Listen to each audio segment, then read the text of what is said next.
أعوذ بالله السميع العليم من الشيطان الرجيم بسم الله الرحمن الرحيم والصلاة والسلام على رسول الله بسم الله الرحمن الرحيم السلام عليكم ورحمة الله تعالى وبركاته.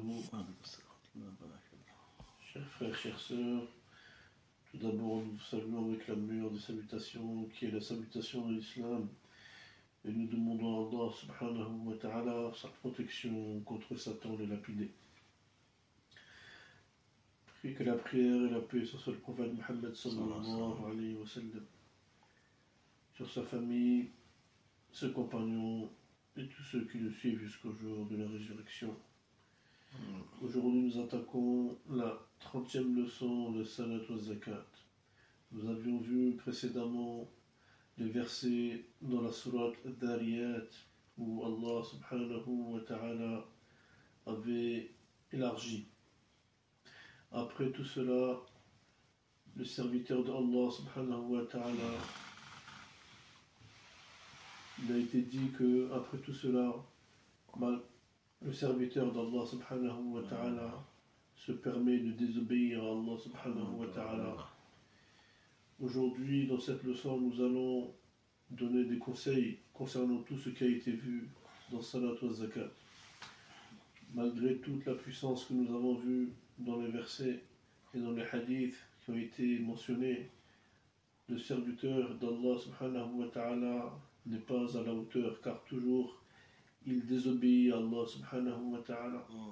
Et malgré la lecture de tous les versets que nous avons vu que le serviteur d'Allah subhanahu wa ta'ala a désobéi, a commis des péchés et ont même tué les prophètes. Vous vous entretuez sans preuve d'Allah. Puis après avoir fait tout cela, vous demandez le pardon à Allah subhanahu wa ta'ala. Et après tout cela, Allah subhanahu wa ta'ala pardonne. Sachez que Allah est le pardonneur et le miséricordieux. Les savants disent que Allah subhanahu wa ta'ala, le majestueux, a créé un ange. Allah subhanahu wa ta'ala a créé un ange. Cet ange est formé de glace pour moitié et il est formé de feu pour moitié. Allahu Akbar. Ni la glace ne fond, ni le feu ne s'éteint. Allahu Akbar. Allah subhanahu wa ta'ala nous montre sa toute puissance. Tant que les cieux et la terre sont soumis à Allah, nous disons Allahu Akbar. Tant que les malaïkas sont en sujoud, c'est-à-dire en prosternation devant Allah, nous disons Allahu Akbar. Tant que les malaïkas sont en recours, c'est-à-dire en inclinaison devant Allah subhanahu wa ta'ala, nous disons Allahu Akbar. Tant que les malaïkas sont dans la station debout, en adoration devant Allah subhanahu wa ta'ala, nous disons Allahu Akbar. La hawla wa la quwwata illa billah. Il n'y a ni de force, ni de puissance que par Allah subhanahu wa ta'ala. Le changement de situation, ce n'est que par la puissance d'Allah ta'ala. Nous le louons Allah, nous le purifions et le remercions pour la subsistance qu'il nous a donnée, pour la subsistance qu'il nous a partagée et pour la ni'ma qu'il nous a partagée.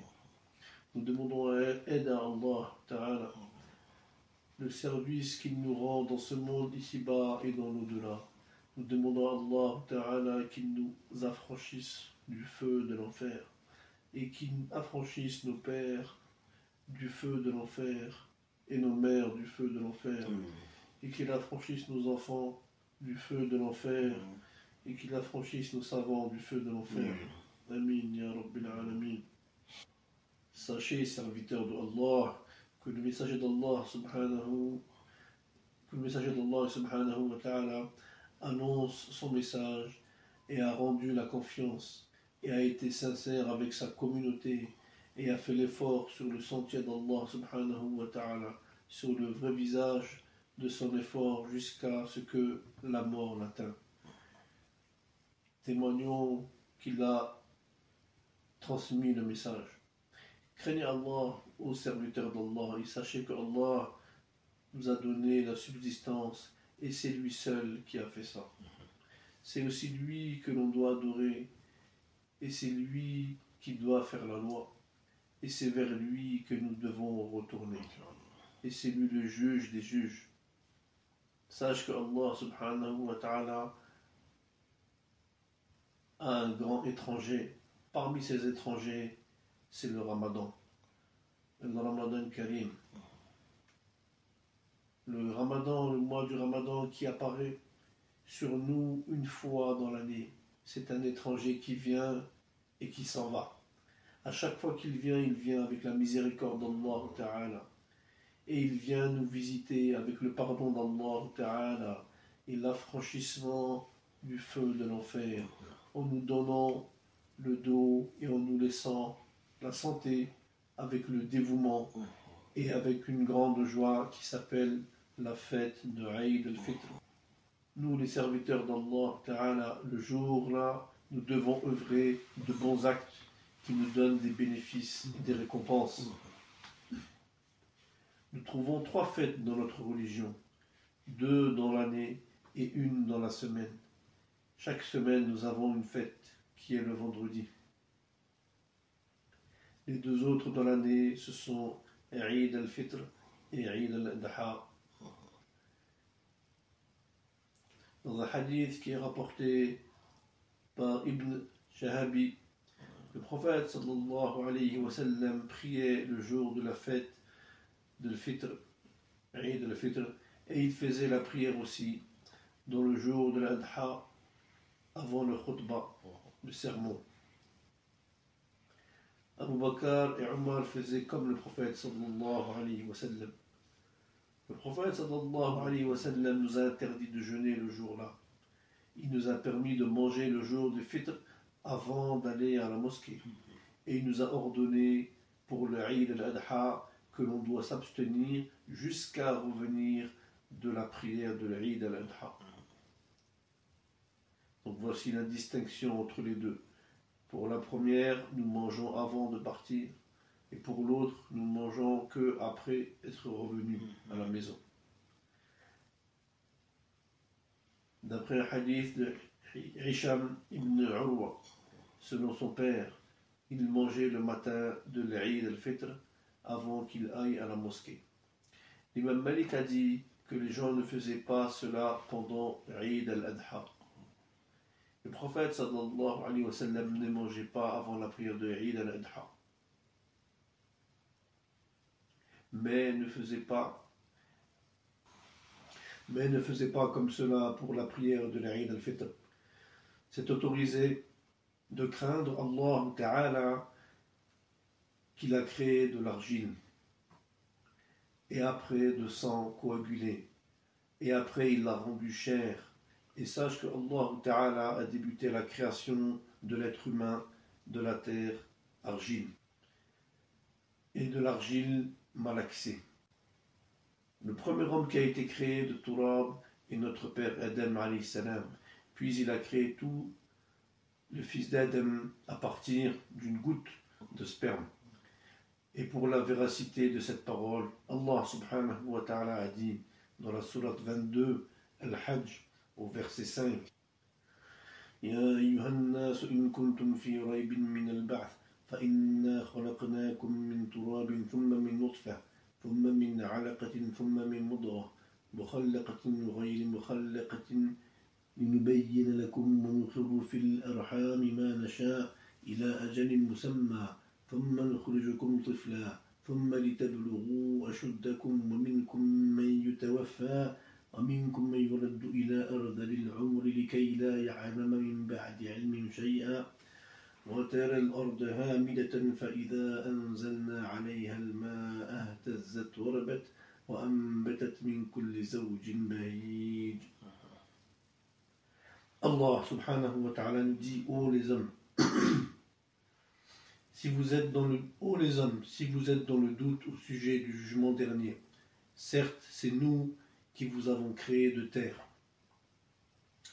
organique et non organique, puis d'une goutte de sperme, puis d'une adhérence, puis d'un embryon formé, aussi bien qu'informe, pour vous montrer notre omnipotence, et nous déposerons dans les matrices ce que nous voulons jusqu'à un terme fixé.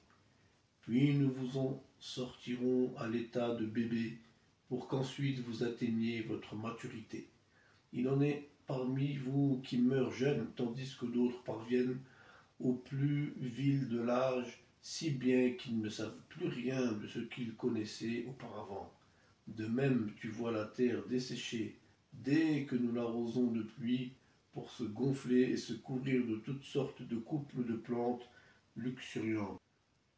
Ici, nous avons vu la création complète, mukhallaqat, et la création incomplète, ghayri mukhallaqat. لكي لا يعلم من بعد علم شيئا. Allahu Akbar. Allah subhanahu wa ta'ala nous parle de l'état de l'être humain qui, lorsqu'il va jusqu'à un âge avancé, se retrouve dans un état où il ne sait plus rien, comme il était à l'enfance, quand il était bébé.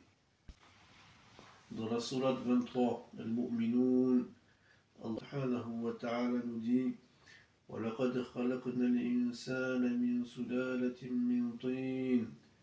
Allah Ta'ala dit, et sûrement que nous avons créé l'homme par l'essence même de l'argile, c'est-à-dire d'une terre humide, organique et non organique. ثُمَّ جَعَلْنَاهُ نُطْفَةً فِي قَرَارٍ مَكِينٍ. Puis nous en avons un sperme installé à un endroit bien sûr, solide. ثُمَّ خَلَقْنَا النُّطْفَةَ عَلَقَةً فَخَلَقْنَا الْعَلَقَةَ مُضْغَةً فخلقنا المضغة عظاما فكسونا العظام لحما ثم أنشأناه خلقا آخر فتبارك الله أحسن الخالقين. Puis nous avons créé du sperme une adhérence et ensuite nous avons créé de cette adhérence un embryon d'une chair à peine mâchable. Puis de cet embryon nous avons créé les os. Encore après, nous avons revêtu ces os de chair. Encore après, nous l'avons construit, formé, avec toute autre création. Ainsi, Allah est glorieux, il est le meilleur créateur. ثُمَّ إِنَّكُمْ بَعْدَ ذَلِكَ لَمَيِّتُونَ. Puis vous serez certes morts, nécessairement. ثُمَّ إِنَّكُمْ يوم القيامة تبعثون. Certes, le jour de la résurrection, vous allez être ressuscités.